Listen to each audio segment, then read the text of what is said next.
I was leaving the Rose University Library very late.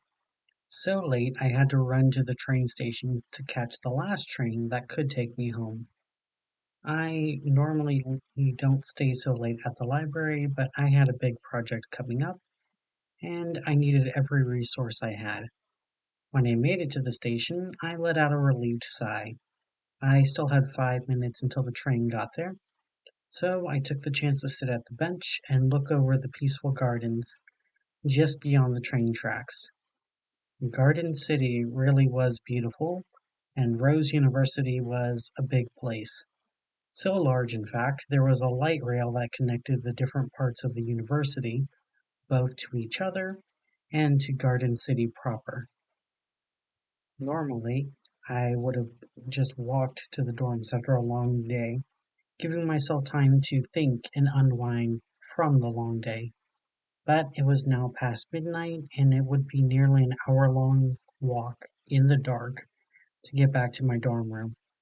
The train would be a lot quicker. Yes, it was technically a light rail and not a train, but I like to think of it as a train. The station was quiet. A drinking fountain sat in the far corner next to a vending machine. If I was hungry, I could take my student ID and use that to pay for my snack food. Rose University had a series of credits on your student ID you could use to pay for services such as train tickets, vending machine goodies, parking spaces, printings, even book and laptop rentals. However, those credits had to be paid off by the end of the month.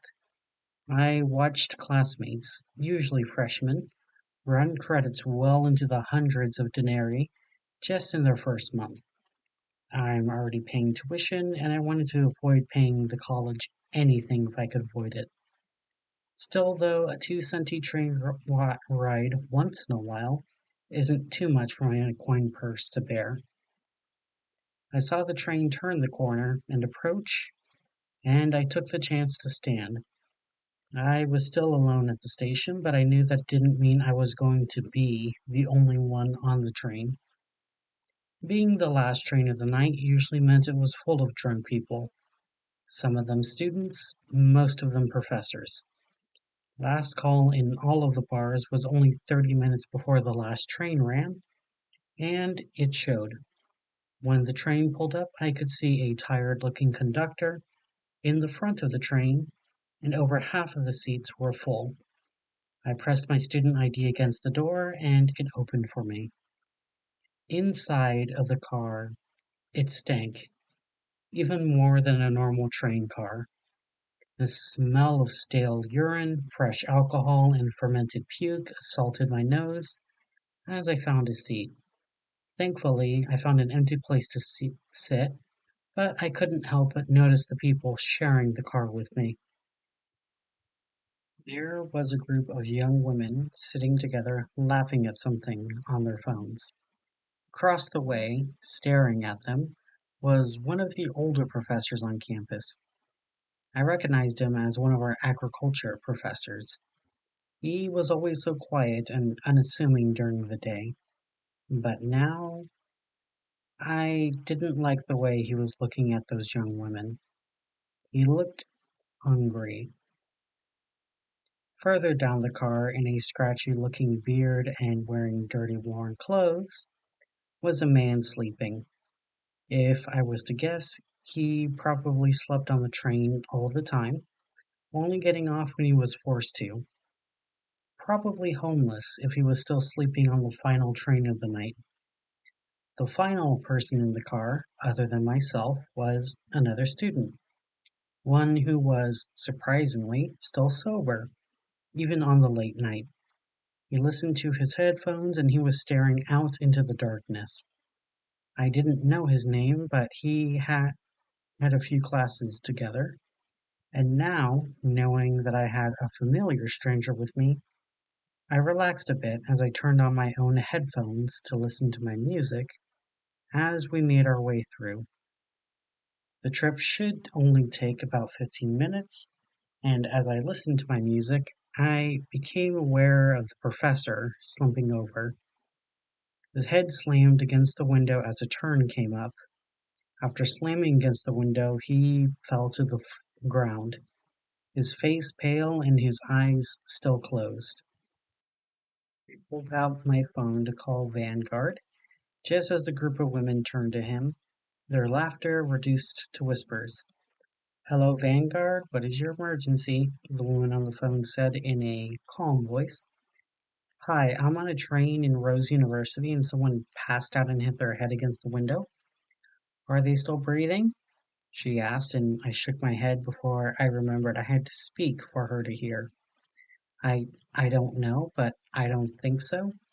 I think he's really sick. He's all gray and I can see the veins in his face. I told her, and I heard her type furiously while she spoke with me. "The squad will be there in less than 5 minutes. Keep yourself and everyone around you safe. As the body starts moving, leave the area and secure yourselves. If you or anyone else gets in contact with the body, inform the Vanguard squad as soon as they arrive," she instructed, and I was confused. "What do you mean if the body moves?" I asked her, and she paused before answering. "We suspect there has been an outbreak of something very contagious in Garden City tonight. It may be possible it spread to your train. Please stay on the line," she said as I put in my wireless headphones and I called out to the young women staring at him. "The Vanguard will be here in a few minutes. Please wait back," I told them, as the train pulled up to the next stop, just outside the campus cafeteria. At the stop, all of the doors opened, and I heard the woman's voice chime through my headphones and the speakers of the train at the same time. "Please remain where you are until Vanguard arrives," she said, and we waited to see the Vanguard arrive. We eagerly awaited to see the sirens, or the bright yellow reflective materials of the uniforms they wore, but nothing. Just more people wandering around the 24-hour cafeteria. I saw the gray man's hand twitch as he started to jerk himself up. He moved like a machine that didn't quite know how to function. His arms and legs moved with a slow, rigid movement. I heard snapping echo across the train car as he got up to unsteady feet. His lips and face were blue, with black veins visible through his pale skin. His lips pulled back, revealing his dry teeth and mouth, as a mournful moan escaped his chest. A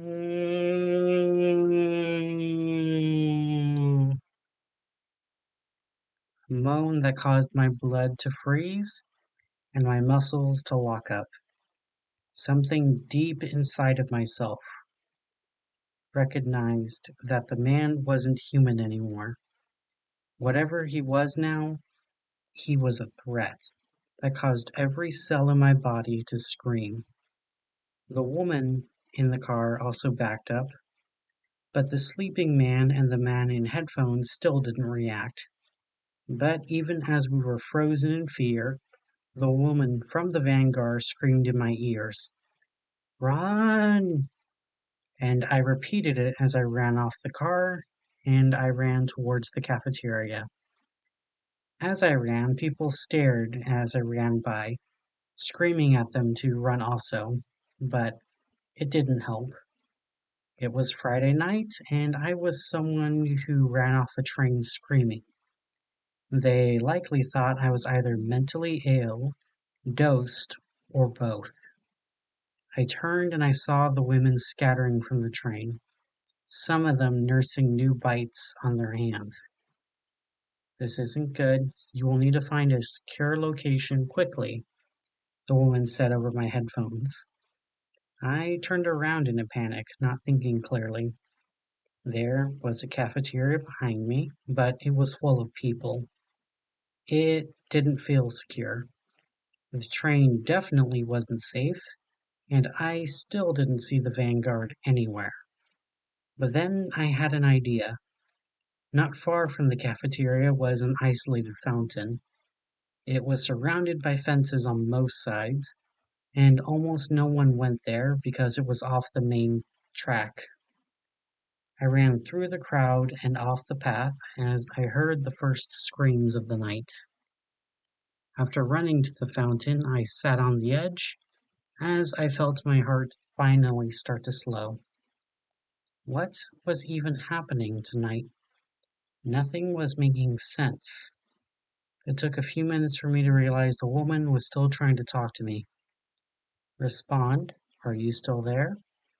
She asked, and I finally said, yes. Good. Now focus and listen to everything I tell you to survive. You did good to get to an isolated place. However, I'm afraid things have gotten a lot worse. Vanguard has been pulled back for their own safety, but there's still a good chance for you we can get you to a better place. What's wrong with this place? I said, pointing around me like she could even see me. Still, she did respond like she could see me.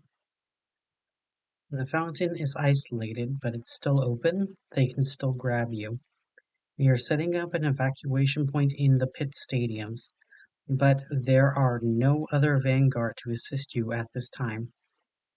And I finally asked, why not? Isn't it the Vanguard's job to respond to emergencies? I asked her, only for her to respond back quickly. Sometimes it gets so dangerous that the risk to the Vanguard is greater than the benefit of saving people. In situations like this, we set up a place to evacuate and get as many people out quickly as possible while minimizing the loss of human life. She said matter of factly, and something about that didn't feel right. Since when does the Vanguard refuse to run into danger to save people? But then again, whatever this was, it was clearly spreading. They must not want it to get to the Vanguard. What can you tell me about the danger? I asked her, and she responded quickly. SAMD syndrome, an outbreak of bacteria that causes swelling in the brain that eventually drives the infected to kill and infect others, even after biological life signs have ceased. To date, there is no treatment and no cure for SAMD syndrome. If infected, the only cure is to terminate the brain, she said matter-of-factly, while I felt like the world was pulled out from underneath me. Nothing? Nothing can be done? But on the train you said that there was treatment to inform Vanguard right away if I was infected. I told her, and she responded, that is right. They will treat it with an application of lead with a handy ballistic dispenser to the cranium. It's crucial that it does not spread. She finished, and I leaned back looking at the stars, and she spoke again. You don't have long. You have less than an hour before the last helicopter leaves the pit stadium, she said simply, and I got up. Can you tell me your name? I asked her, and I heard a thoughtful hum on her side of the phone. You may call me Vanessa. Now hurry, she said, as I made my way back to the main campus. The pit stadium was on the far side of the campus. As I made my way down the path, now back on the main path, I noticed how quiet the night really was. There were no crickets, no people, no wind, not even the buzz of the street lights. They were all shut down for some reason, and I could see a lot of trash discarded on the path. Pages from people's textbooks, scraps of clothing, discarded food, and even a few shirts. If I looked closely, I could see something dark and sticky coating most of these items in the dark night. I made my way through the path. I could hear the wet squelching and feel it stick to my shoes. I tried hard not to think about it, what I was stepping on, and I thought about something else. How was Vanessa seeing everything I was doing? How are you seeing me right now? I asked her. Look up and to your right. Do you see it? She instructed, and I listened. Sure enough, I could see a camera blinking, and I waved. Hi back, but yeah, I am watching you through the cameras. I have a few tricks, but mostly all I can do is look through the cameras. But you should be silent. There's a swarm of SAMD syndrome sufferers just ahead of you. Keep low, and you will get past them. Try to get into the science building in front of you. And sure enough, just off the path, I could see more figures wandering around in the darkness. They jerked in the darkness and moved rigidly, but they didn't seem to notice me. They were all looking away from the path, and I thought if I kept my head down, I would be okay. I kept my head and face down as I walked quickly and quietly down the path. Near the sufferers, I could smell the decay on them. They smelled like meat that was starting to turn bad. It reminded me of a pork roast that was left out on the counter overnight. I used to just associate the smell with disgust, but now it was an association of fear. I heard the squelching beneath my feet as I made my way to the science building. The squelching continued until I stepped in something squishy and organic and thick. I almost puked, but I forced it down my throat. Whatever it was, I couldn't look at it. Looking at it would just confirm what it was. I could not look at it. It must have just been trash I stepped in. It only felt warm, and it was only moving because I stepped on it. It definitely wasn't still alive, and it definitely wasn't still moving. I told myself as I kept moving towards the science building. When I made it to the lights of the science building, I made the mistake of turning around, and I saw what was in the darkness. Every figure in the darkness was facing towards me. Hundreds of eyes focused on me in the darkness. Their eyes reflected the light from the science building, but something else was missing from those eyes. Each of those eyes were soulless as they stared at me, and that moan echoed across the campus as all of the sufferers focused on the only light source, the lights of the science building.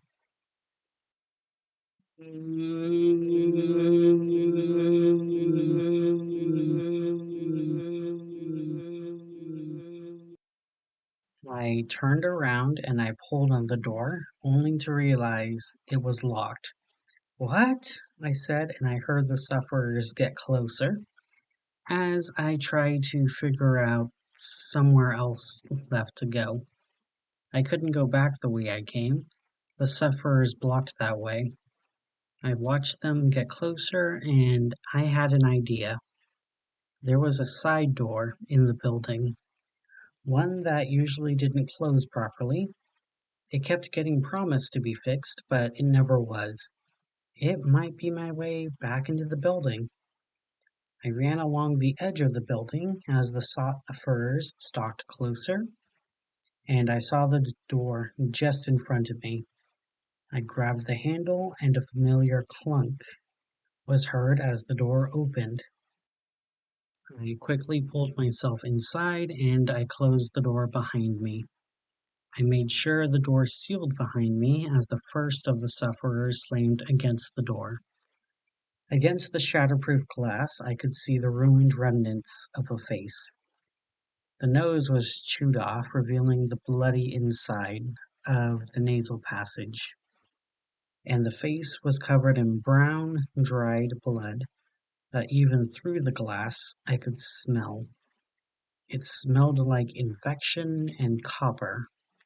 The sufferer struck at the glass again, leading with its teeth. In the mouth, I could see a few of the teeth were torn apart by the rotten roots, but still, those that remained looked sharp as they scraped across the glass. Okay, that's disturbing, I said, and Vanessa finally responded. You got in the science building. That's good. Now, you need to get to the second floor. From there, you can get down to the ground floor and get to the pit stadium, Vanessa said, sounding almost bored.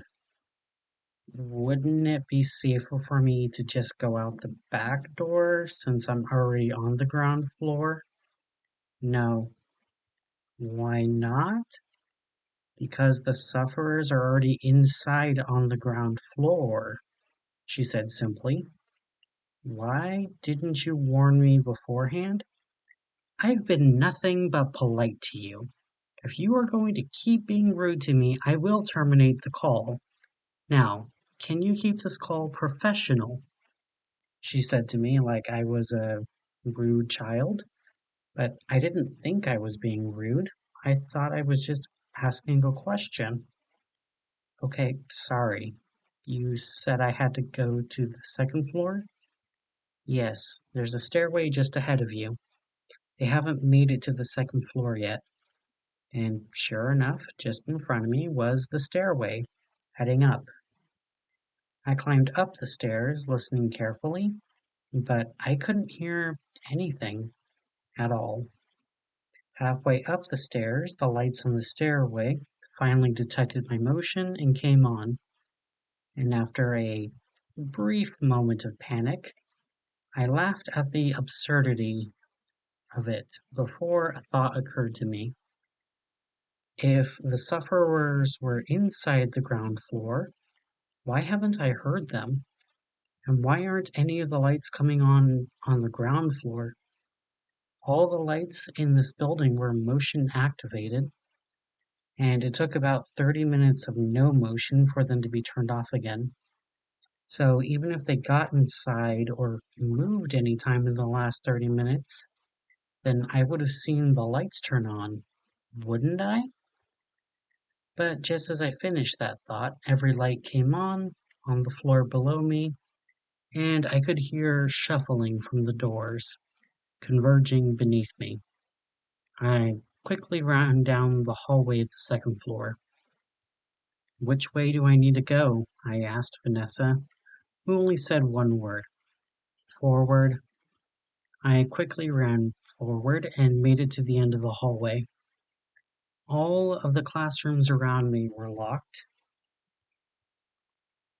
and the only window looking down didn't open, and just like the glass below, it was also shatterproof. How do I get down? I asked Vanessa. I don't know. Break the glass. The glass is shatterproof. Even if I had a grenade, I couldn't break that glass. Well, I don't know then. The only safe way out of the building is out through that window, she said.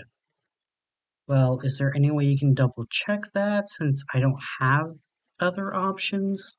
I asked her. Please hold.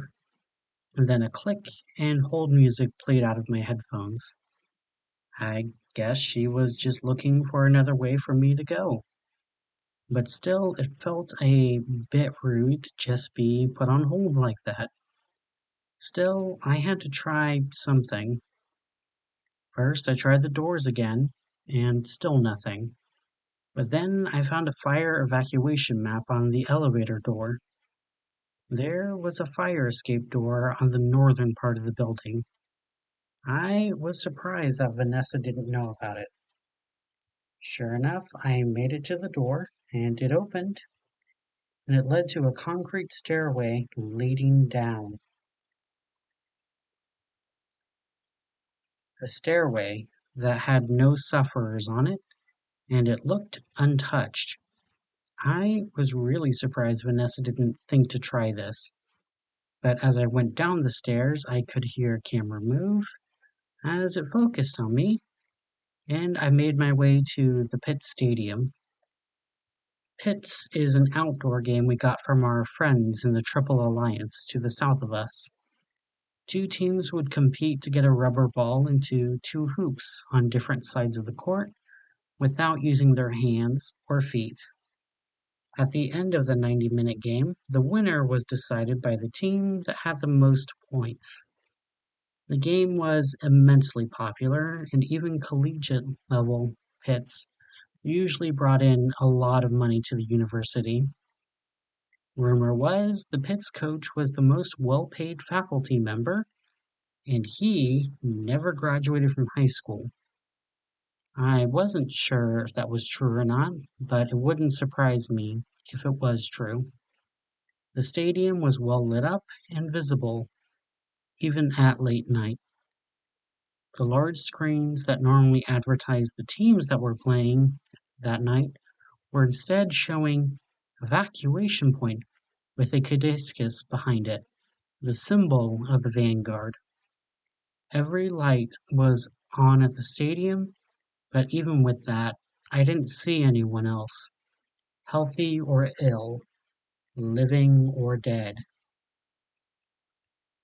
Maybe everyone was inside. I went up the stairs and I walked past the iron gates that slowly closed behind me. "Vanessa, is that you?" I asked, and still hold music played over my headphones that still haven't fallen out this entire time. I shrugged and made my way to the field. Electronic arrows pointed the way, and I finally made it to the locker room. The ways to the seats were blocked off by iron gates, but still, the arrows pointed me to the field. In my head, I imagined that the evacuation point would be full of Vanguard in their uniforms, maybe soldiers acting as security, and helicopters in the middle of the field, taking each of us away to safety. I traveled down the dark tunnel into the light. After my eyes adjusted from near total darkness to the light, what I saw in the field was not what I was expecting. The lights were shining directly onto the field, and the seats were shrouded in darkness. The bright white lights only showed nothing but grass on the field and the hoops on the walls. No Vanguard, no helicopter, no one else there to help me. Just an empty field and the gates leading to the locker room closed behind me. "Vanessa, what's happening?" I asked, and I heard her voice not through my headphones, but through the speakers in the stadium, and the giant screen lit up, showing a shadowy figure sitting on a chair. "You made it to the stadium. I'm surprised you got out of the science building, but congratulations on your prize.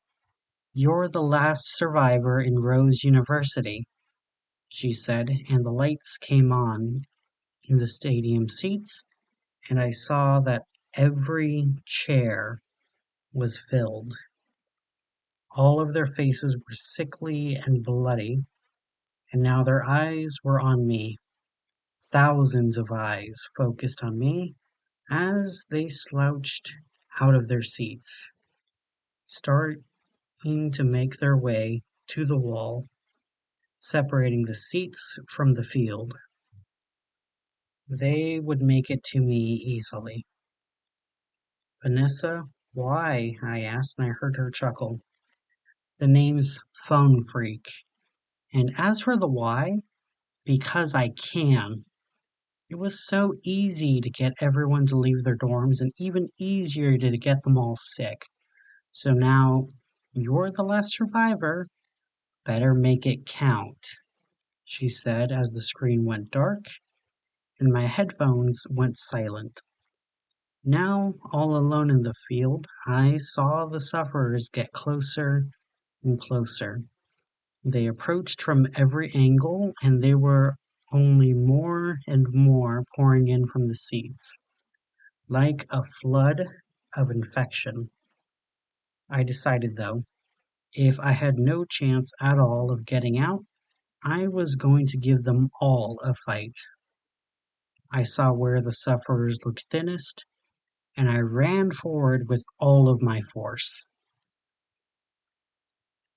Phone Freak turned away from the screen. She saw enough, and she was already bored with heroic last stands. She much preferred the perfect tragedy of the final survivor giving up. It was a beautiful narrative of seeing them give so much only to get nothing out of it. When they went down fighting, it just didn't make sense to her. The end results was the same either way. Still, she turned to another screen, one where she was talking to someone else, and this person who saw all of what she just saw. As you can see, Dr. Isaacs, I have the ability to block all the phone calls coming in or out of an entire district. Imagine what I can do in your service if given proper infrastructure. So, do I have the job? She asked, and the man on the screen nodded. You're hired. Your first job will be sent to you by the end of the week. Your first payment will be mailed to you before then. Don't disappoint me, and we will get along just fine, he said. Thank you. And what do you want to do with Rose University? She asked him, only for him to wave it off. Believe it. Eventually someone will actually manage to call the hunters, sooner or later. If you say so, Phone Freak told Dr. Alexander Isaacs as he disconnected his side of the call. The interview was now done. Phone Freak pressed a button on her computer which disguised her phone's location as she called the Hunters Guild, and as her voice modulated through the phone to sound different as she spoke to the operator. Hello. There's been an outbreak of SAMD syndrome at Rose University. They've taken over. No survivors, she said with finality before disconnecting, before the operator could ask her any questions. She was fine sacrificing others, even a lot of others, for her goals. However, an unchecked outbreak of SAMD syndrome was also going to be bad for her business. She smiled to herself as she pressed a few new buttons on her laptop. She had a few more calls to make tonight.